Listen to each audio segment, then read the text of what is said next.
நமஸ்காரம் நமஸ்காரம் நேயர்களே. இந்த நிகழ்ச்சியில பாத்தீங்கன்னா ஒவ்வொரு நாளும் ஒரு புதிய கருத்துக்களை கொடுத்துட்டு இருக்கோம். இது நியூமராலஜி சம்பந்தமாகவோ அல்லது பாத்தீங்கன்னா வாஸ்து சம்பந்தமாகவோ அல்லது ஜெமாலஜி சம்பந்தமாகவோ நிறைய கருத்துக்கள் பேசிட்டு இருக்கோம். இது பல வருடங்களாக ஆராய்ச்சி செய்து அதன் பிறகு நம்ம கொடுத்துட்டு இருக்கோம். இது நிறைய தலைமுறையாக நம்ம ஆராய்ச்சி செய்து அந்த ரிசல்ட் உங்ககிட்ட கொடுத்துட்டு இருக்கோம். நிறைய பேர் கேட்கிறார்கள், என்னன்னு கேட்டீங்கன்னா, சார் இந்த ராசியில இருக்க அந்த ராசியில இருக்க அப்படி இருக்கு அப்படி இருக்க, எந்த மாதிரி ஒரு பைரவர் வழிபாடு தேவை அப்படின்னு சொல்லிட்டு இந்த பக்கம் பிரான்ஸ், இந்த பக்கம் ஜெர்மனி, அமெரிக்கால கலிபோர்னியா, இந்த பக்கம் இருந்தெல்லாம் நிறைய நமக்கு மெயில் வந்துட்டே இருக்கு. எல்லாரும் என்ன சொல்றாங்க, சார் எங்களுக்கு ரொம்ப ஹாப்பியா இருக்கு, ரொம்ப ஷார்ட் அண்ட் ஸ்வீட்டா நீங்க டீட்டெயில் கொடுக்குறீங்க, அப்படியே கிறிஸ்பியா கொடுக்குறீங்க, எங்களுக்கு ரொம்ப பிடிச்சிருக்கு அப்படின்னு சொல்லிட்டு.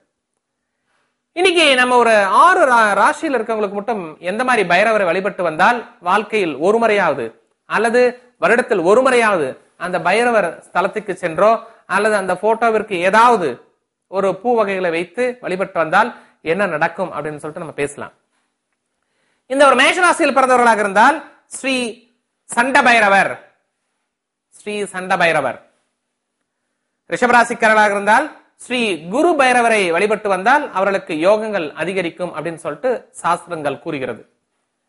மிதுன ராசிக்காரர்களாக இருந்தால் ஸ்ரீ உன்மத்த பைரவர், மிதுன ராசிக்காரர்கள் ஸ்ரீ உன்மத்த பைரவரை வழிபட்டு விட்டு வந்தால் யோகம் ஜாஸ்தி.